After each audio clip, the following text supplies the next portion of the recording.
Hey guys, in this video I will show you how to create a Prizepicks account. Alright, so let's begin with the video. To do this, the first thing you're going to want to do is come across to the official website, which is prizepicks.com. Now once you come across to this website, you're going to see a purple sign up button in the top right hand corner of the screen. All you need to do is give this a click, and once you've done that, you'll be redirected to a page like this. Now, to go ahead and sign up, all you need to do first is enter the email address that you want to sign up with, and you can also enter a promo code if you have one. If you don't have one, you can actually tick this box, and they're going to give you a free promo code, just like so. And once you've done that, come down and click the purple Continue button. So now what you need to do is enter your first and last name, and then click the purple Continue button at the bottom.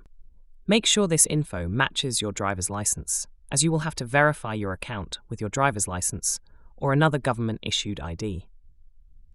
Then what you need to do is enter your date of birth. Of course, you must be 18 or older to play Prizepicks, so just something to bear in mind there. Next, what you're going to want to do is enter your address. And finally, you just want to go ahead and create a password.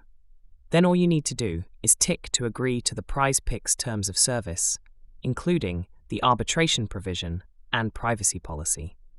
Once that's done, click the purple Create Account button at the bottom of the screen. After doing this, what they're going to do is ask you to enter the last 4 digits of your SSN. This is to help protect you from fraud, so you want to do that next.